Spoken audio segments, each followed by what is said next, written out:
Morning, Katya. How are you? Good morning, Sam. How are you? Great. Long time no see. How you been? I'm great. Good. And very busy. It's starting to slow a little bit, but we're still rocking and rolling here. Yeah, that's good. Busy's good. You guys are staying busy? Yeah, we're staying pretty busy. I actually just moved from eXp Realty. I'm with LPT Realty now. Oh, congratulations. Good for you. Thank you. Yeah, it's a new brokerage that's coming into town, so we're gonna make some noise. I love it. What's it called? LPT? Uh-huh. Who's the broker? There's several brokers right now. I have one that's Josephine Ruiz. Okay. It's a brand new company that just launched. They're bigger in Miami and Tampa area. Oh, So okay. they're coming to Southwest Florida. So we're excited about it. It's pretty similar structure to EXP. It's funny. I have been in this business now since 2007, so coming up on 15 years. And I know Chapter 475 from the legal side, but the management of a brokerage is totally foreign to me. And I started off in a brokerage with a small office rented in the back, and I still never figured out how you guys do it. It's amazing to me. The business is so Yeah. Well, I have my broker's license, but I never wanted to open up my own brokerage. I think it's too much liability. Yeah, it's crazy. Good morning, Bob. Good morning, Patricia. How are you guys? Doing good. All right. Once we get a few more people, we've got about 7 minutes till this starts, and so we've got about 150 people signed up. So I assume that over the next few minutes we're going to get a bunch more in. So we'll get started promptly at 10 o'clock. We'll get started promptly at 10 o'clock. Morning, Ann. Morning, Ann. Morning.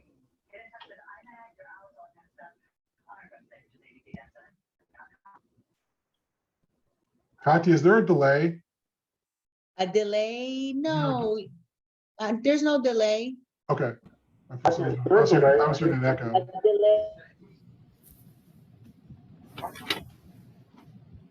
Not sure what it was. Okay.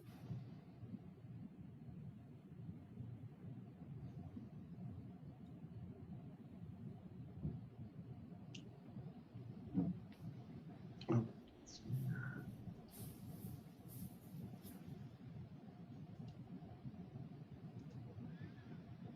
Okay, that.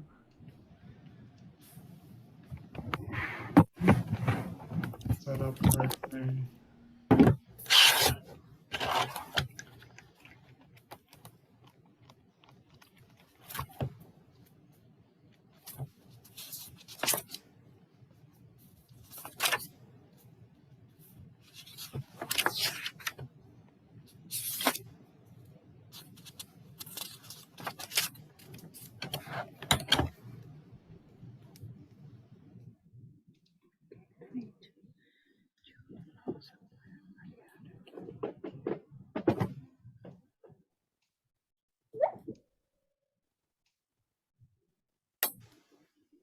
Okay, there we go. Everybody can see my screen? Yeah. Okay.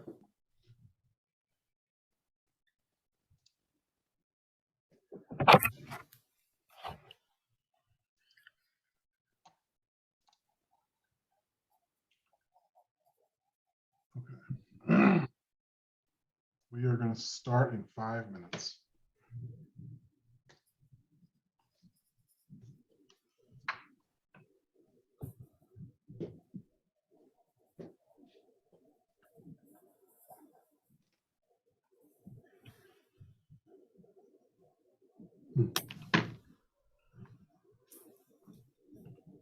I'm actually very excited for this presentation because I've been getting so much seller financing lately. It's been crazy. Good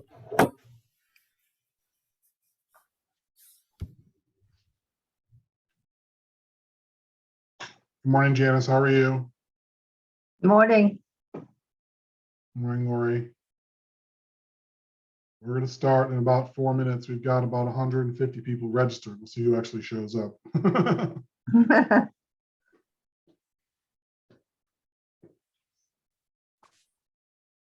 Like lawyers, realtors are notoriously last minute when it comes to deadlines. So we'll probably get a flood in like 3 minutes. Yeah.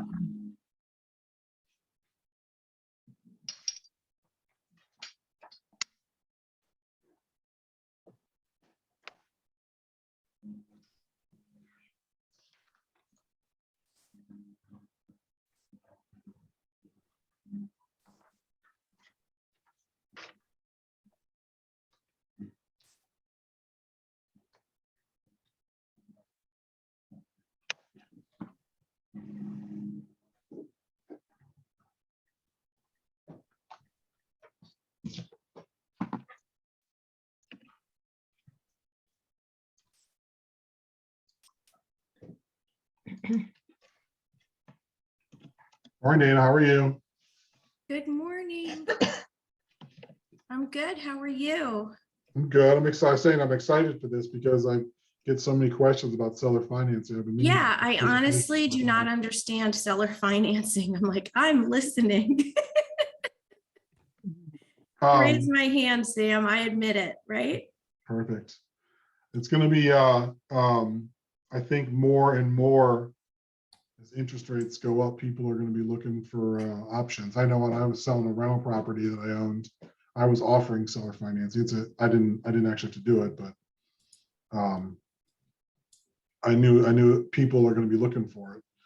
So People ask about it sometimes, and I just tell them nobody really does it. Like, it's just I don't not. know. A lot of people do it. A lot Do of they? more. Well, it's becoming more popular now. So we'll see. You know, the market's shifting wildly right now. I think a lot of people Yeah. are, you know, freaking out a little bit.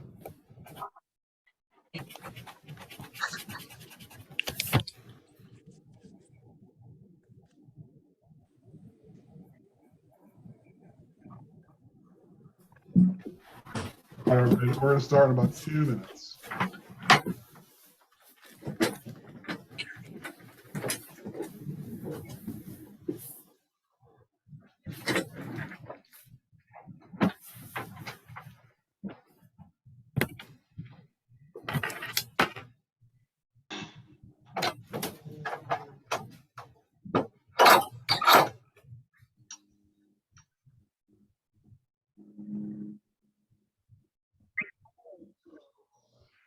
Morning, Leslie.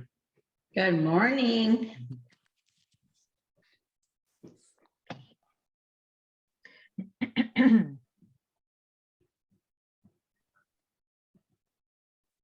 Morning, Mike.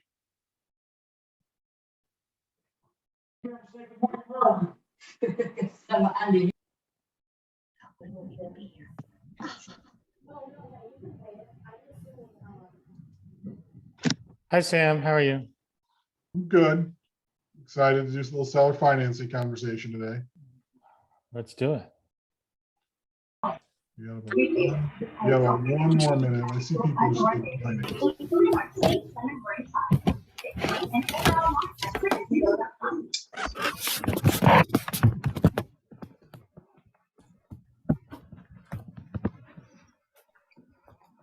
So it's being recorded. Oh yeah. And That way I can post it to my YouTube channel. she asked me to take notes. So speaking of taking notes, it's 10 o'clock, so we're going to go ahead and get started. I'm going to mute everybody so that everybody, as people start to sign in. Why is this not muting all? You can mute yourselves if you're not muted. For some reason, my mute all button's not working. And so I'm going to share my slides and my video with everybody after the presentation. So if you are taking notes or if you want to take pictures of the screen, you can, of course. You don't have to though, because I will give you all the slides and the video is shortly after we're done. But good morning, everybody. It's 10 o'clock, so we're going to get started. with seller financing, the rules and the forms. My name is Sam Saad. I'm an attorney here in Southwest Florida.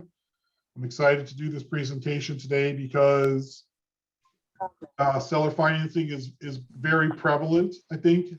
It's becoming more so as interest rates go up and people need alternatives. Hopefully everybody can see my screen. And we are going to get started. Now, I am an attorney, so when I say get started, I mean we start with a disclaimer.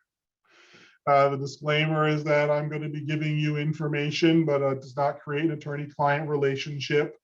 And if you have any specific questions, you of course can shout them out or put them in the chat. But my answering the questions doesn't, again, create an attorney-client relationship. I want to give you a little bit of background about my office and me so you know who's talking to you today. I know a lot of you.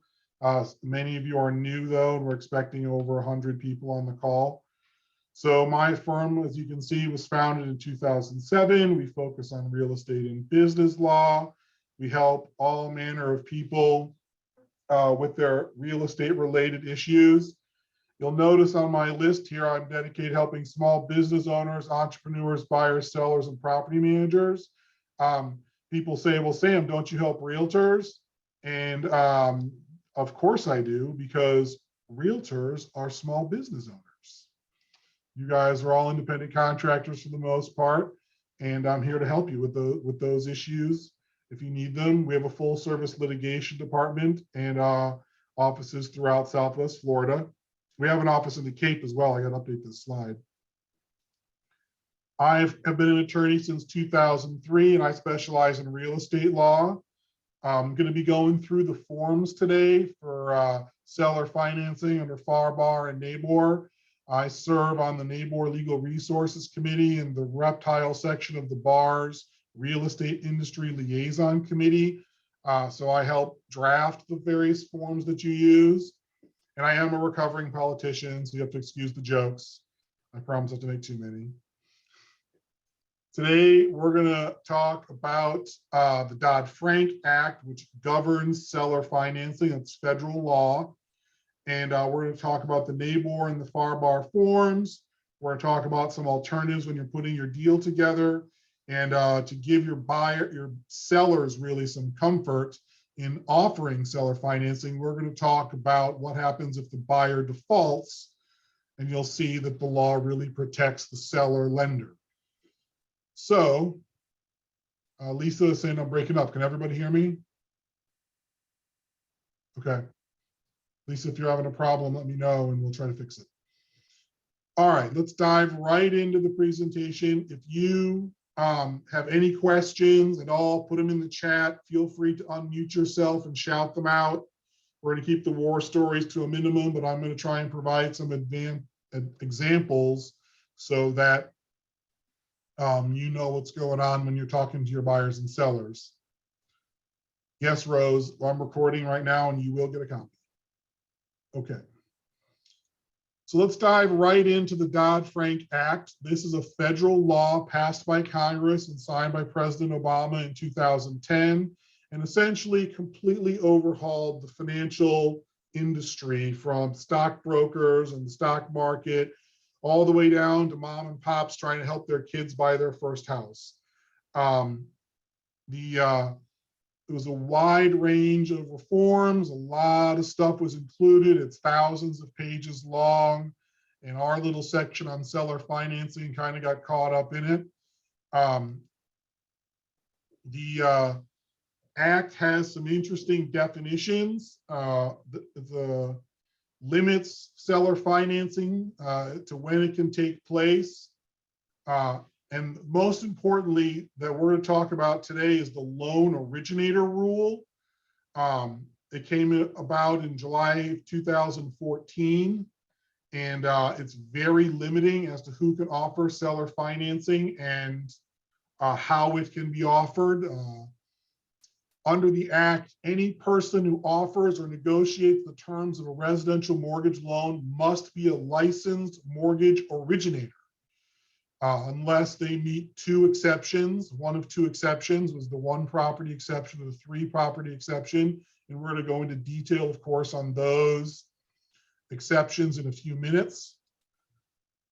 Question is, when does the act apply? It applies to residential loans where the buyer will live in the residence. So this is not for vacant land, it's not for commercial property, it's not for investment property, or if the buyer does not intend to reside in the property. This rule applies. It's supposed to protect the borrower that's going to live in the property, and it includes apartments, condos, townhomes, mobile homes, trailers, houses, anything that you're going to live in pretty much.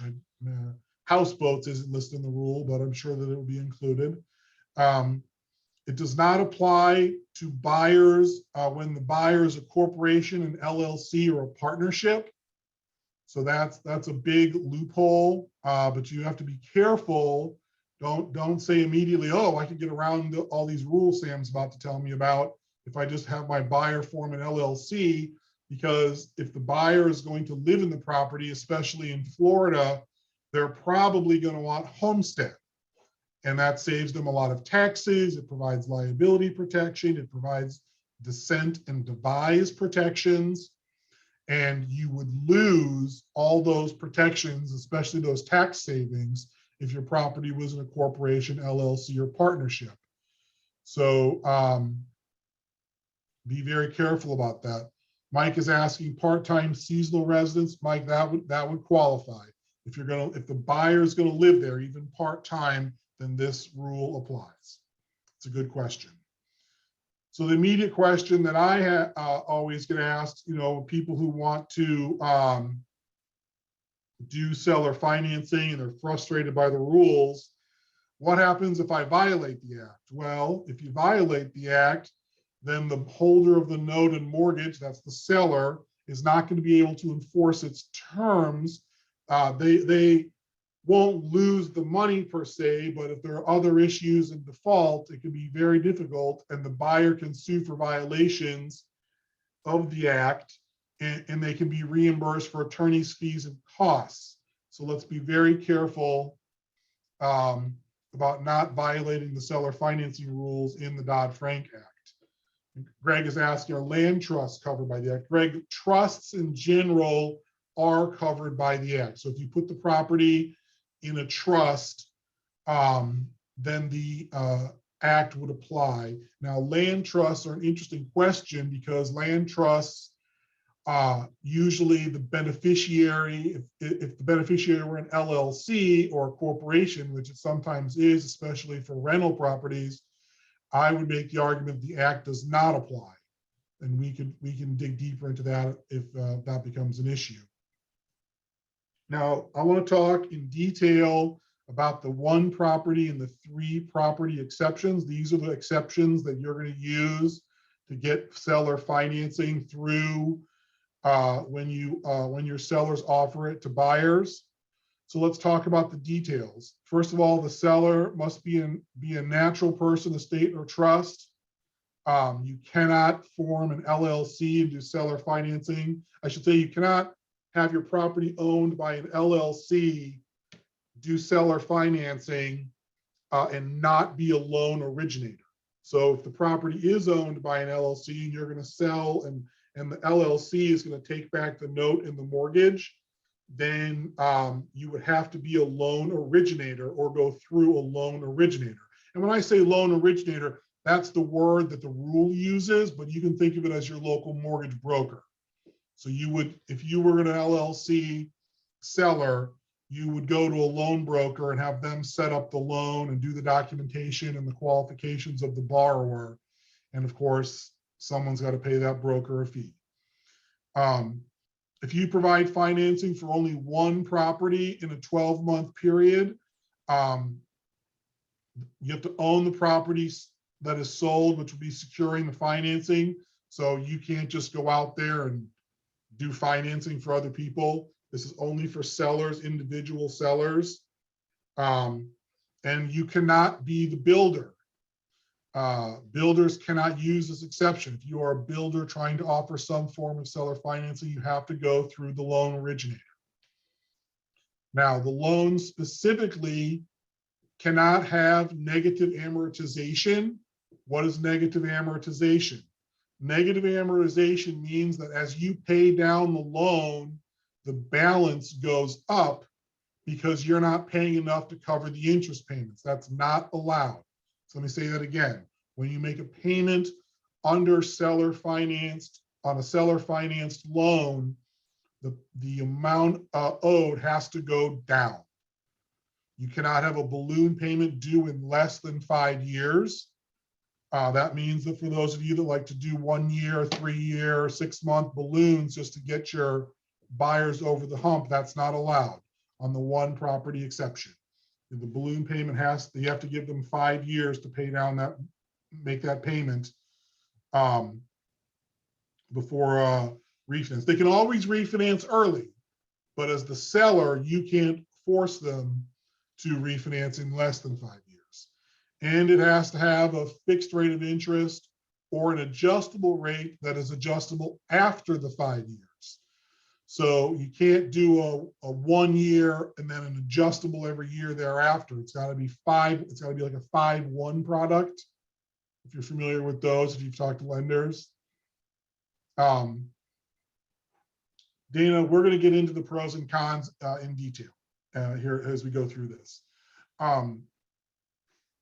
So if the rate is an adjustable rate, it cannot increase over 2 points per year or 6 points during the life of the loan.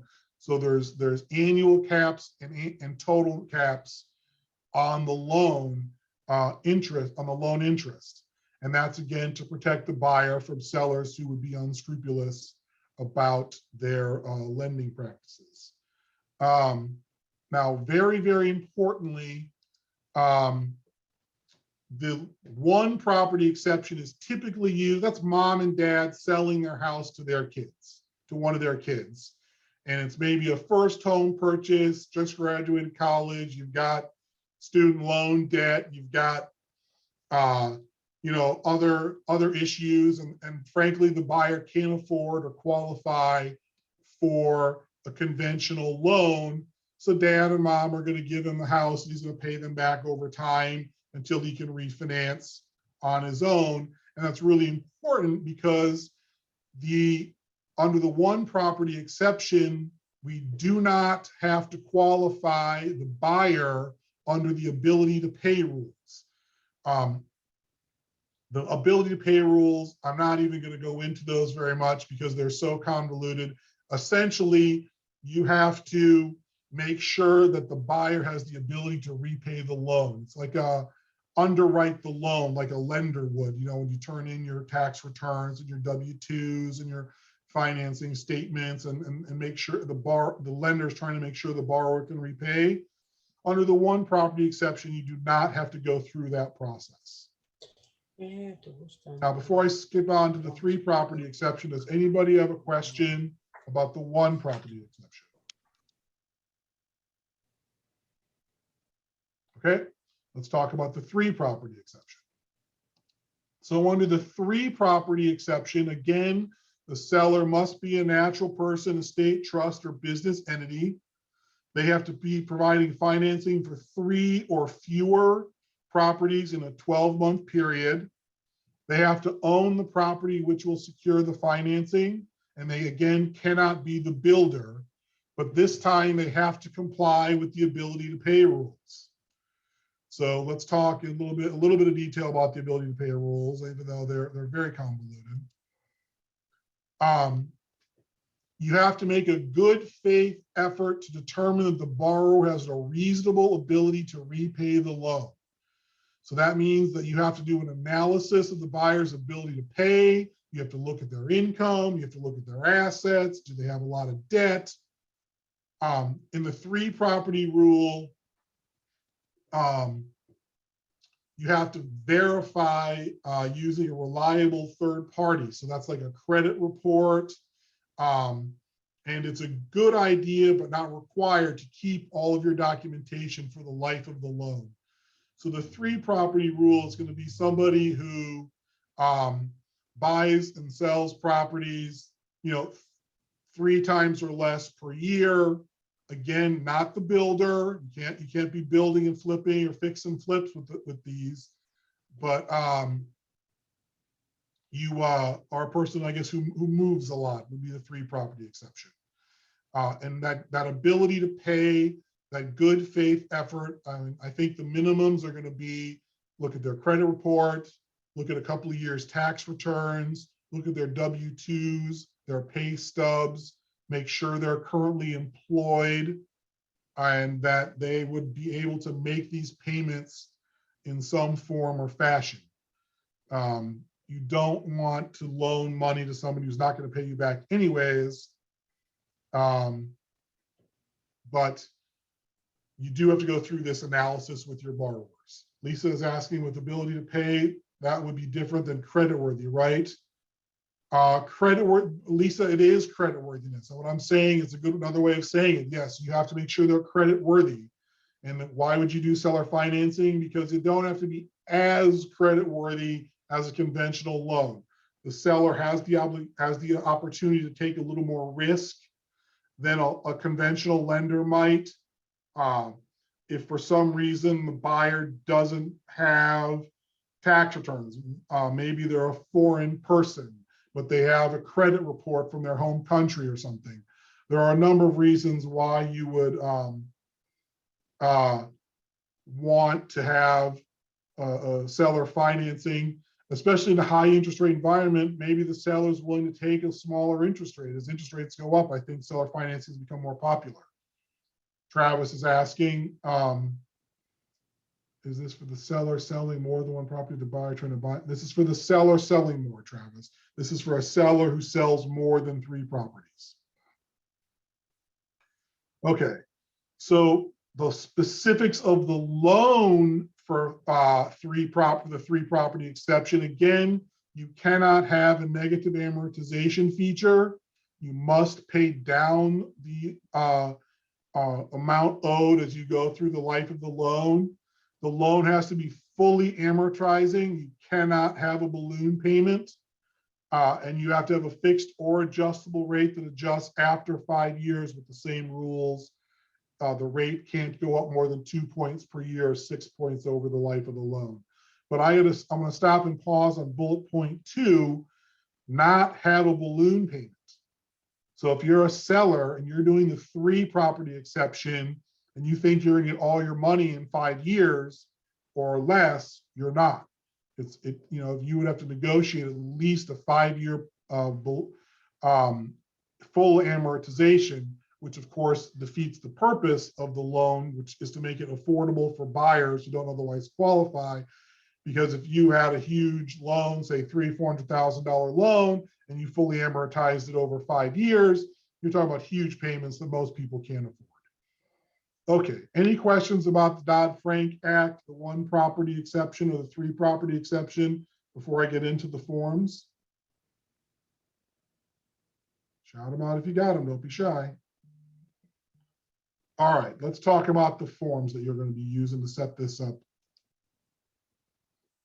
We're going to start off by talking about the FAR form.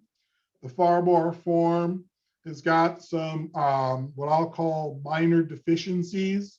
It's not my favorite form to use. I'd rather draft something for your seller if they're going to do financing of the FAR forms. But FAR does provide seller financing form, so let's talk about it. It does not provide a time frame for the buyer to provide their financials or for the seller to approve or decline financing. So you would want to add that to your contract. It says buyer shall have their financial information to the seller by a certain date. It does not include a clause allowing for termination if financing does not comply with Dodd-Frank.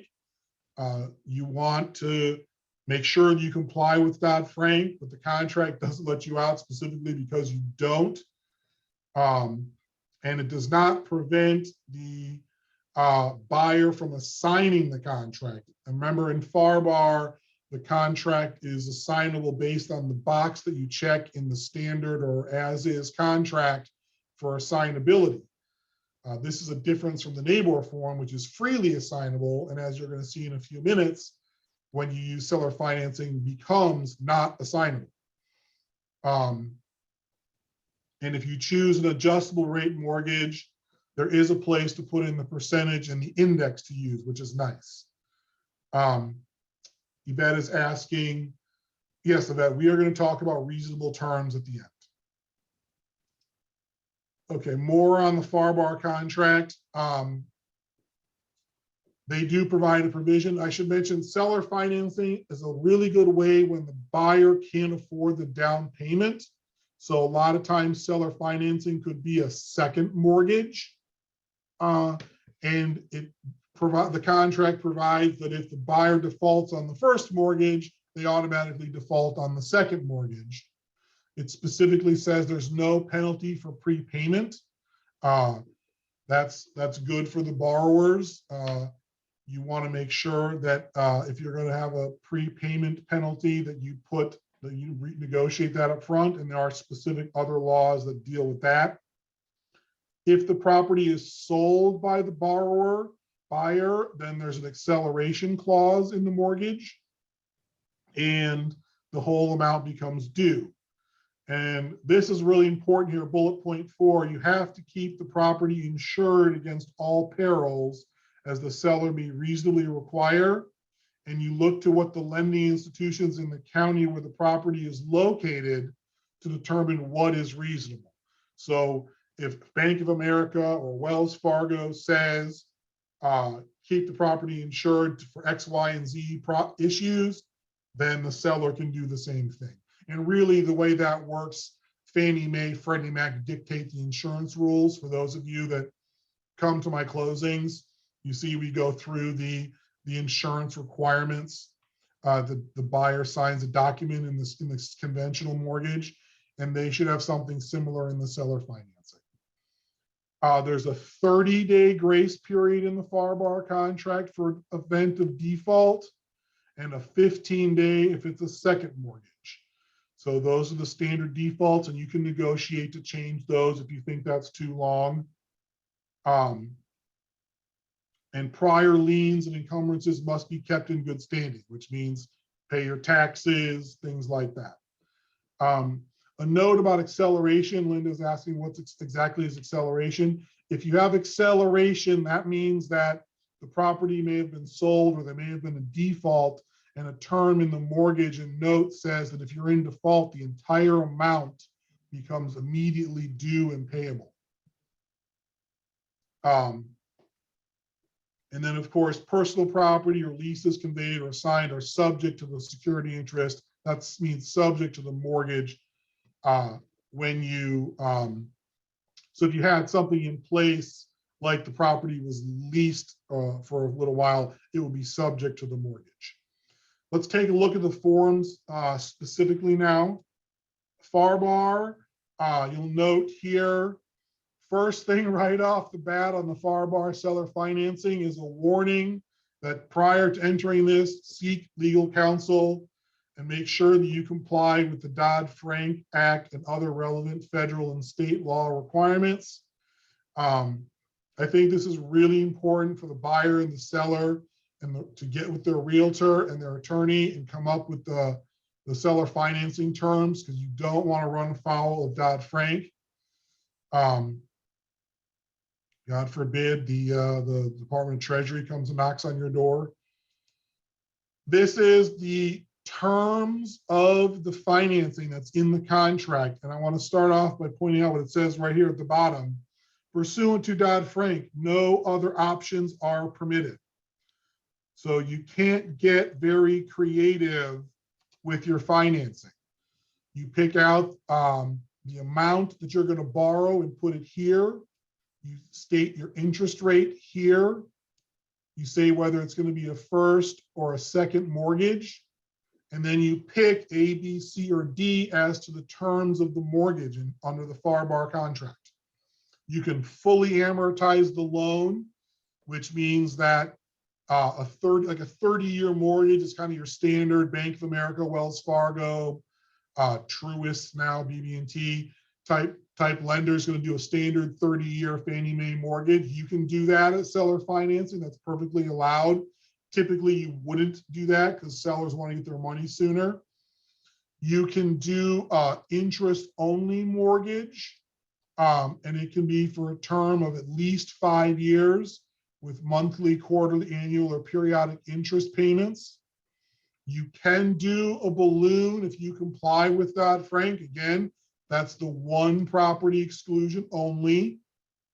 And you can do an adjustable rate mortgage under Dodd-Frank, but you have to know when the rate changes, how often the rate changes, and the index that the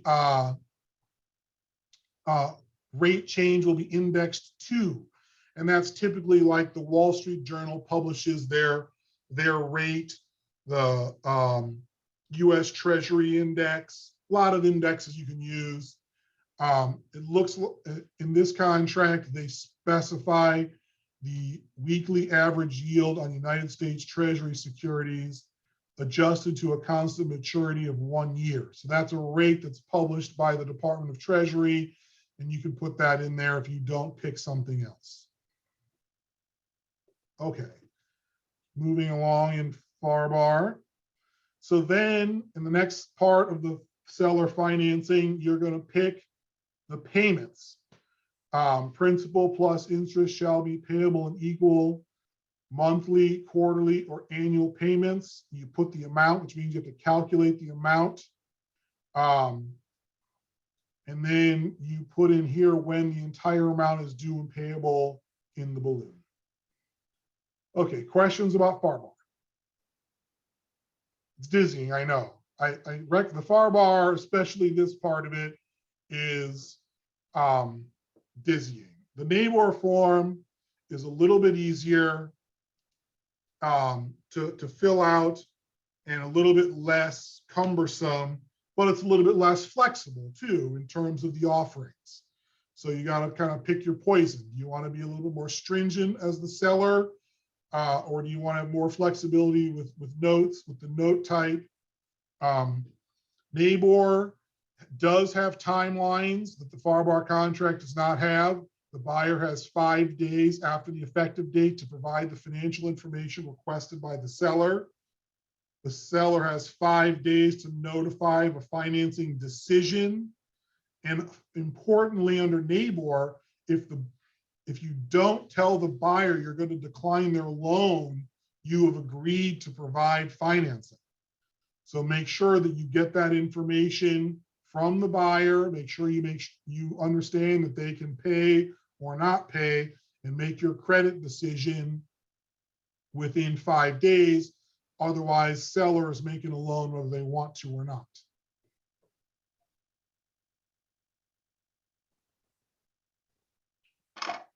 Okay, more on the NABOR contract. The NABOR contract contains a termination clause. If the financing does not comply with Dodd-Frank or its exceptions, then you have 10 days to figure that out. And that may be because the credit doesn't work out under the ability to pay rules, if it's a three property exception, but you would have 10 days to terminate and give the buyer their deposit back. If you don't terminate within the 10 days, then the seller is warranting to the buyer that this does comply with Dodd-Frank. And notice that's on the seller. So be careful. The seller is the one that's going to get in trouble if this gets screwed up. They don't punish the borrower. There is an option to choose interest-only payments in the NABOR contract. And the seller financing addendum changes the NABOR contract from freely assignable to not assignable. And that's important because you don't want to approve the borrower and then they assign the contract to somebody you don't know who it is. And next thing you know, you're loaning to somebody who doesn't have the ability to pay, who can't make their payments, who's not going to be cooperative. So that's an important, in my opinion, an important part of the NABOR seller financing addendum. Again, NABOR says that if you default on a first mortgage and the seller financing is the second, Then at the option of the holder, that's the lender, there can be a second mortgage default. There's no prepayment penalty. And again, acceleration is allowed in the case of the buyer's default. And then they say the note and mortgage shall contain the terms and conditions customary in the county where the property is located. So you're going to use, and I use either a seller financing mortgage, which is similar to Fannie Mae, Freddie Mac documents, or I would just use the Fannie Mae documents themselves if I was drafting the financing documents for seller financing. It just makes it easier and everybody understands them. NABOR contains some more fixed terms. There's a 5% of the payment if the payment is 10 days late. Remember, FARBAR gave 30, NABOR gives 10. The buyer has to make sure they pay the taxes every year and provide proof. There's a due on sale clause. That's an acceleration clause that we talked about earlier. And you have buyer pays for the preparation of the note, mortgage, doc stamps, intangibles, tax, and recording fees. Let's look at the NABOR form. Again, please consult with legal counsel prior to signing the addendum. Don't dive into seller financing without knowing what you're getting into. NABOR has less choices than FARBAR, and we talk about you fill in your principal amount of the note of the mortgage, and you pick whether it's going to be a first or a second mortgage again. And then you put your interest rate, you put your amortization period. Remember, the amortization determines the amount of the monthly payment. It is not necessarily the due date of when the final payment is, because if you have a balloon feature for remember one property exception allows a balloon feature, 3 property exception does not allow a balloon feature.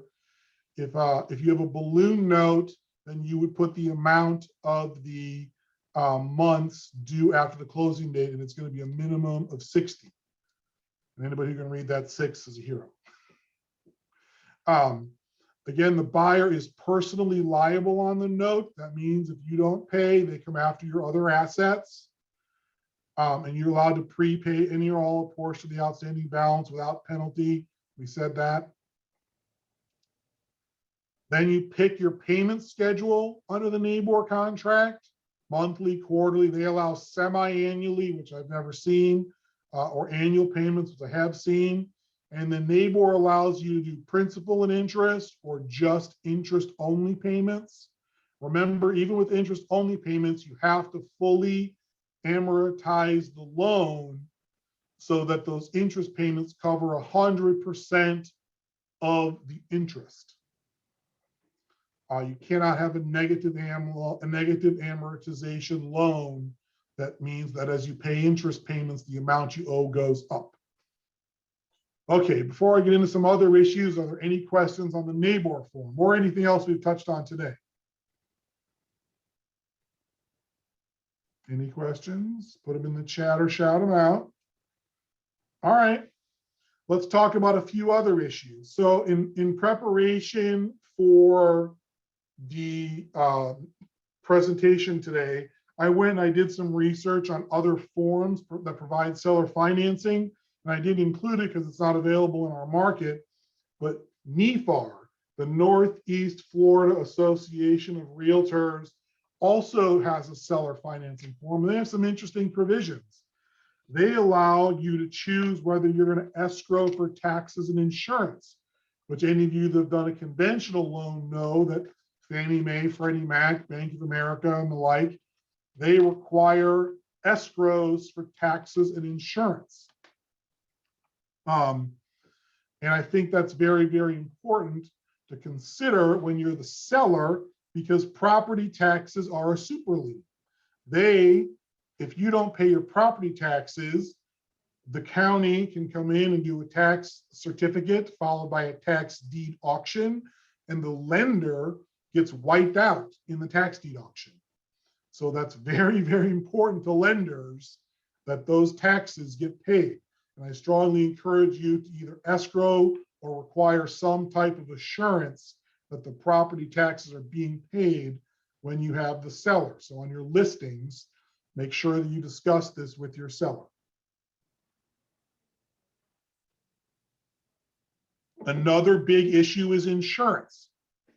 You want the property to stay insured, especially here in Florida where we have hurricanes. And hurricanes tend to destroy property. So we want to make sure that the property is fully insured, that the lender is a named additional insured, so that you don't have a problem collecting your insurance proceeds if the property is destroyed and you want to make sure the loan gets paid back. The other thing to consider is whether you're going to allow limitations on prepayments. I refer back to the NEFAR form, the Northeast Florida form, and it says that privilege of prepayment does apply, but no partial prepayments of less than $100 for any partial prepayment is allowed. So that's an example of limiting. You can't make small prepayments. They want $100 or more. I would say that's too small a prepayment as well. The thing about prepayments that bothers me and why I don't like them when I have the seller is it messes up your amortization schedule. You have to rerun the amortization schedule after each prepayment to make sure that the interest calculation is correct. And you have to keep the payment level throughout the life of the loan. So what's actually happening in the prepayment is that the principal paid down is going up and the interest paid, which is the interest is the seller's profit, goes down. So when you have sellers, you don't like prepayments, but you have to allow them. You can just limit how they're done. Any question on these issues? Everybody understand making sure that the super liens are covered, the taxes, make sure we're covered by insurance? Good. Okay, one more thing to talk about before we open it up to questions. Foreclosure. Now, Florida has what I like to call the duck statute. If it looks like a duck, if it quacks like a duck, it's a mortgage and it's got to be foreclosed on. So you cannot write into your note and mortgage that the buyer waives their right to foreclosure in default. You cannot sign a deed in lieu at prior to foreclosure, prior to default, I mean, and hold that in your file, in your seller's file, so that if the buyer doesn't pay, the seller would just file the deed in lieu and take the property. None of those things are allowed. That being said, the seller must foreclose, but the statutes in Florida protect the lender. If you look at the major foreclosure cases that came through in the Great Recession of 2008 to 2010 or 12, whenever it ended, you'll see that all those cases protect the lender. The lender either gets all the money that they bargained for, or they get the property back, and they get to keep the principal, the down payment, the interest collected, and the principal repaid. So the lender is always going to be made whole under Florida law, unless there's some other major issue like you didn't comply with Dodd-Frank. In foreclosures, if you do it right and you have good counsel, which I'll brag, my office, our litigation department is very good at this. Foreclosures take about 4 to 6 months. They'll take longer if there's fighting and appeals and problems, but most borrowers who can't afford to make their note payments can't afford an attorney who can take them through appeals and cause a major problem. But it's very, very important to have the original note. Please do not lose your original note.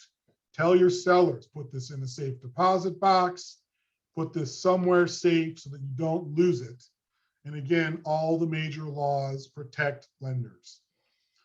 So just in a matter of conclusion, I like seller financing. I think seller financing is great for the seller. They get the interest payments. They get to keep the down payment if there's a default. It's not that tough. They get all their attorney's fees and their costs paid in the foreclosure. So it really doesn't cost the seller anything to go through that process, although it can be scary and frustrating. And with that, questions? Greg, the tax benefits, you don't pay the entire amount. You pay as it comes in. So if it's a 5-year balloon note, for example, you would lower your tax pay. You would lower your tax hit from the sale, and you'd spread it out over 5 years. Yvette, reasonable terms now. Seller financing, I'd be looking for 7, 8, 9%. I've seen 10 and 12. So I would be aggressive if I'm the seller, because conventional rates are between 5 and 7 now. You have to do a 60-month, a 5-year balloon. I wouldn't go any further than that in my amortization or my payments. The seller typically wants to get paid, and the purpose of seller financing is to make sure that the buyer who can't qualify gets a little equity so that they can qualify in the future. Especially when you've got, like I said in the beginning, mom and dad are loaning their child that money for that first house. You know, you want that child to get off on their own as quickly as possible. So you give them a little leg up. You loan them a couple $100,000 for a loan on a house that you used to own, and then they go out and get their own financing after 5 years. Anna, land contracts are not mortgages. They're an agreement to get a deed in the future. The problem with land contracts, and this is an excellent question, by the way, the problem with land contracts are that statute I talked about earlier that says you must foreclose covers land contracts. So if you do a land contract and your buyer defaults, you still have to go through foreclosure, but now you, the seller, are still responsible for the property. You're the owner of the property until that land contract or contract for deed, as it's sometimes called, is completed. I never do land contracts anymore. I used to do them. It's so much easier and better for both parties to transfer title and do seller financing.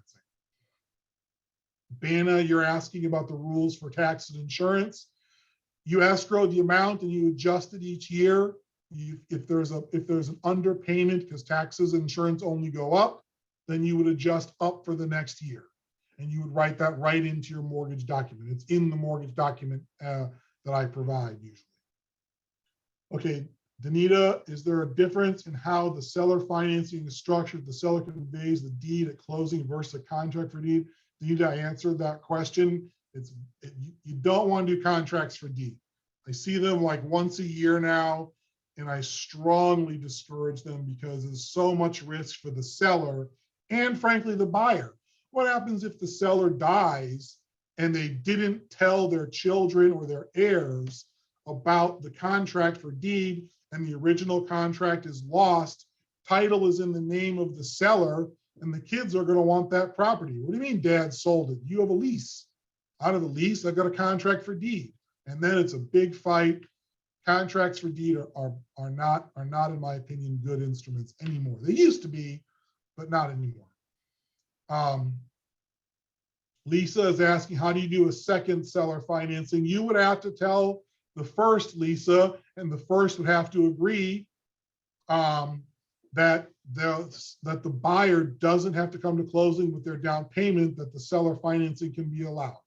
So you would disclose that to your Fannie Mae or your Freddie Mac mortgage, your Banks of America and things like that, and they would have to agree, and they sometimes do.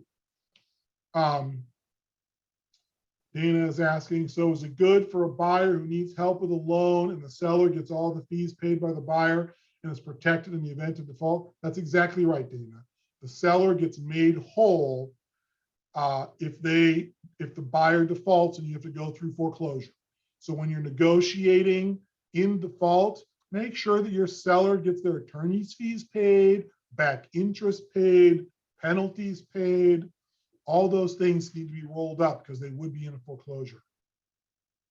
And Linda, you are correct. You need a lawyer to draft the promissory note and the mortgage documents. So even though as a realtor, you can use the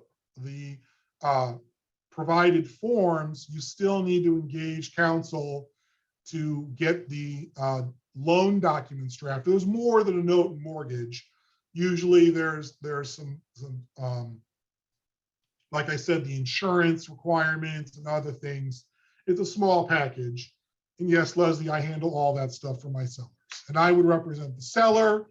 I would be paid by the buyer on the closing statement. And I would draft the note, the mortgage, the other documents, the ancillary documents, help the seller set up the payments schedule, do the amortization calculations. I do all that. Charles asking, what are the risks? Is there always two sides? There are always risks to both sides, Charles. That's exactly correct. The seller's risk is they have to go through foreclosure. They got to hire an attorney. They're not getting paid. They have expenses. Money is coming out of their pocket, and they don't get made whole until the auction, which is 4 to 6 months later, 6 or 7 months later. So there are risks to the seller, of course, risks to the buyer. The buyer has got to maintain the property. They got to make their payments. It's the Dodd-Frank rules really make it so that you're doing a lot more like conventional financing. And feel free to unmute yourselves, by the way. You can shout out your questions. I'm reading from the chat, but if you have a question, unmute yourself and shout it out. Any other questions? So if a buyer has no skin in the game and the property values decline, you may not necessarily be made whole, correct? Well, you would get the property back. And Charlie, you raised an excellent point, something I did not say that I should have said. You want to make sure that there is a significant down payment. And I mean like 20, 30, 40% down. Thank you for bringing that up. Thank you for reminding me. You want to make sure there is a significant down payment so that you have money available in the transaction should there be a default. So take your typical transaction where you doing a seller financing, and it's a, I'd say the average in Naples is 900,000. Let's say it's a $500,000 sale, and we're doing seller financing. I would want at least $100,000 down by my buyer, so that the buyer has skin in the game. They're not going to walk away from 20% equity unless they really are desperate. And in that case, the seller would have the $100,000 available to use for the expenses of the foreclosure until they could either get the property back or get it sold at auction and be made whole. So that is, that's a really good point. Thank you for bringing that up. Other questions? Come on, I'm not that good. You must have questions. So is seller financing mostly used for foreclosures? No. It's not. It's primarily used now for individuals, like parents loaning to children, or if the seller can't qualify for whatever reason, for like a seller. A really good example of seller financing might be a realtor who's got cash but doesn't have steady income. They can put a big down payment down and do seller financing until they can refinance and show a stream of income that make them eligible for regular financing from a conventional lender. So we're talking about people with big student debts who might want to use this. We're talking about independent lawyers, doctors, realtors, people who are independent business people who don't have a steady stream of income. They're commission-based income, and the seller's willing to take the risk because the commissions are there to cover the mortgage payment, although it's not every month. Stuff like that. Other questions? do you think that this will come back like it was in the 80s where it was way more prevalent? It already is. I'm doing a couple of seller financing deals right now. With interest rates going up, people are starting to offer me, if you're a buyer, if you're a seller and you can get 10% on your money and you can qualify the buyer so that your risk is low and you're trying to invest in a stock market that has what, negative 18%? Why? And if you don't need to, if you don't need the money to pay off your mortgage or to live on, why wouldn't you do seller financing? One point about seller financing, another point, Charles, you're on point today. You don't want to do seller financing when the seller owes money on the home, unless the down payment will cover the seller's payoff. That's an important point. I'll actually add that to the slide before I email it out. You don't want to do seller financing unless you can pay off the seller's mortgage as well. So that's a very important point as well. Other questions? Can you use this to wrap low, if I have a low interest mortgage that I don't want to get rid of because the interest is so low, can I do like a wrap with seller financing? You can do wraps, but the problem you run into with a wrap is unless you get the first mortgage's permission to do it, and there's some type of an acknowledgement by the first mortgage that the acceleration clause in that first mortgage won't be triggered, you'll trigger the due on sale clause and accelerate the first mortgage when you sell the property to the buyer. So wraps can be done, but it's got to be in coordination with the first mortgage holder. And that gets really complicated really quick. Other questions? All right, we're coming up on an hour, so thank you all very much for your time today. Look for my YouTube channel. The slides will be emailed out with a link to the video in a couple of hours. Thank you all so much. I really appreciate you coming today. And I will be in touch very soon. Thank you. Thank you, Sam. Thank you. Have a good day. All the best. Thank you very much. Thank you, Sam.